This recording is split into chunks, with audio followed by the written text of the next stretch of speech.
नमस्कार दोस्तों, मेरा नाम नीरज है और स्वागत है हमारे चैनल नीरज डिजिटल टॉस में। तो दोस्तों आज हम बात करने वाले जातीय जनगणना के बारे में।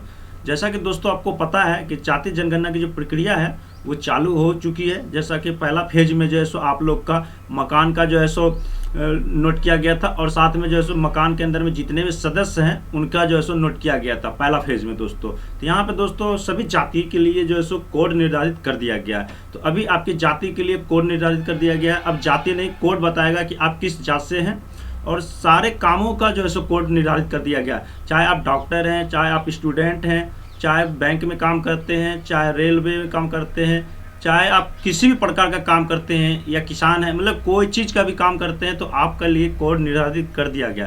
तो अभी जो है सो सारे काम के लिए कोड निर्धारित कर दिया गया है। अभी आपका जो सो पूछा जाएगा कि आपका क्या कोड है, तो उसके अनुसार से आपकी जाति की भी पता चल जाएगी और साथ में आप किस काम करते हैं तो उसके लिए भी आपको कोड निर्धारित किया गया है। तो पूरी जानकारी इस वीडियो में बताएंगे क्योंकि दूसरा चरण जो है जनगणना का वो 15 अप्रैल से चालू होने वाला है और आपका 15 मई तक जो है सो चलने वाला है। तो इसकी आज हम पूरी प्रक्रिया बताने वाले हैं कि किस तरह से आप लोग को जो है सो कोड दिया जाएगा और कौन कौन से जाति के लिए कौन कौन सा कोड दिया जाएगा। इसकी हम जो है सो लिंक जो है सो आपको PDF का आपको डिस्क्रिप्शन बॉक्स में दे देंगे, वहाँ से आप डाउनलोड कर पाएंगे। तो वीडियो में दोस्तों लास्ट तक देखिएगा क्योंकि पूरी जानकारी के लिए आपको पूरी वीडियो देखनी होगी, तभी आपको पता चल पाएगा कि आपकी जाति का कौन सा कोड है। आप डॉक्टर हैं तो आपके लिए कौन सा कोड दिया गया है, आप स्टूडेंट हैं तो आपको कौन सा कोड दिया गया है, यहाँ तक कि आप अगर किस क्लास में पढ़ते हैं उसके अनुसार से भी एक कोड दिया गया है। तो सारी जानकारियाँ इस वीडियो के माध्यम से आपको मिलने वाली है। तो वीडियो में लास्ट तक बने रहिएगा और एक छोटी सी रिक्वेस्ट है कि चैनल पर आप नए हैं तो चैनल को जरूर सब्सक्राइब कीजिए। तो चलिए स्टार्ट करते हैं और पूरी जानकारी हम आपको बताते हैं। तो दोस्तों जैसा कि आपको पहले क्या समझना होगा कि आपको जो है सो पहले हम बता देते हैं कि नोटिस क्या है। देखिए यहाँ पे जो है सो जाति का जो है आपको कोड मिल गया। जैसे कि अघोरी जाति है अगर आप तो कोड नंबर 1 है, अदरखी है तो 2 है, अब्दल है तो 3 है। इस तरह दोस्तों सारी जाति का जो है आप देखते हैं, कानू है अगर आप तो 19 कोड मिल गया है, कादर है तो 20 कोड मिल गया है, कुर्मी है अगर आप तो 24 है, कुशवाहा कोयरी है तो 26 है, उसके बाद में कोड़ा है तो अब 30 है। तो इस तरह से सारी जाति का जो है कोड मिल चुका है। जैसे खटवा है तो 38 है, खतौड़ी है तो 40 है। इस तरह से आप देख सकते हैं कि सारे जातियों का कोड मिल चुका है। चाहे आप जो है सो चूड़ीहार मुस्लिम है तो 64 है। तो यहाँ पे देख सकते हैं कि एक तरफ से कि आपको जितनी भी जाति है तो आपके सारी जाति के लिए कोड यहाँ निर्धारित कर दिया गया है। जैसे धोबी अगर मुस्लिम में है तो 96 है, नट मुस्लिम में है तो 98 है। तो इस तरह से दोस्तों आपको जैसे सारे का कोड मिल चुका है। यहाँ पे टोटल 7 पेजों का है जिसमें कि आपको यहाँ पे दिखेगा कि किस तरह से आपका जो है सो कोड निर्धारित किया गया है। सारे जाति का अलग अलग कोड किया गया है। अब बात कर लेते हैं दोस्तों कि यहाँ पे आपको कैसे क्या देखना होगा। देखिए जैसे अगर आप 0 से 50 डिसमिल के को और अगर 1 से अगर 5 कर केवल वाले कोड है तो 10 है यहाँ पे। तो जैसे मान लीजिए कि 0 से 50 डिसमिल अगर आपके पास ज़मीन है और वहाँ 1 से और 5 तक का है 1 एकड़ वाले तो कोड यहाँ पे 10 मिलेगा। वहीं भूमिहीन वाले जो हैं उनको 0/1/20 डिसमिल से अधिक आवासीय जमीन होने पर कोड जो है सो यहाँ पे 6 है। बहुमंजिला इमारत में फ्लैट होने पर कोड यहाँ पे 7 है।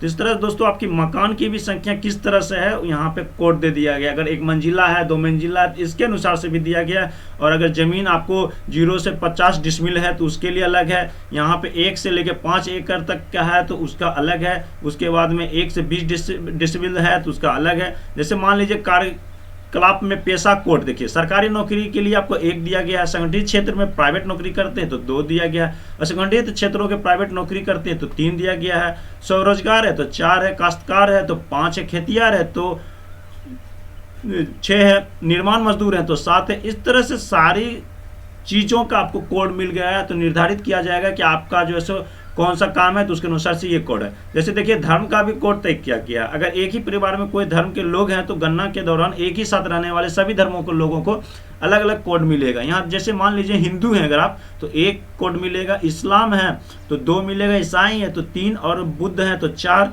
जैन है तो 5, अन्य है तो 6 और साथ में धर्म नहीं है मतलब। तो इस तरह से आपके सारे यहाँ देख सकते हैं।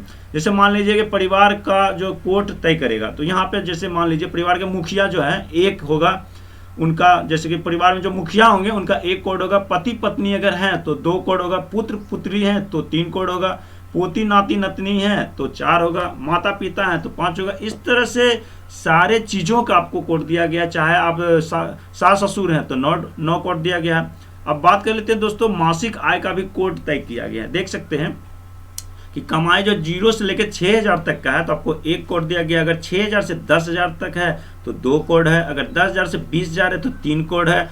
बात कर लेते हैं 20 से 30,000 है तो 4 कोड है। 30 से 40,000 है तो 5 कोड है। और 40 से 50,000 है तो 6 कोड है। और 50,000 से प्लस है तो 7 कोड है। तो इस तरह से देख सकते हैं कि आपकी सारी डिटेल है।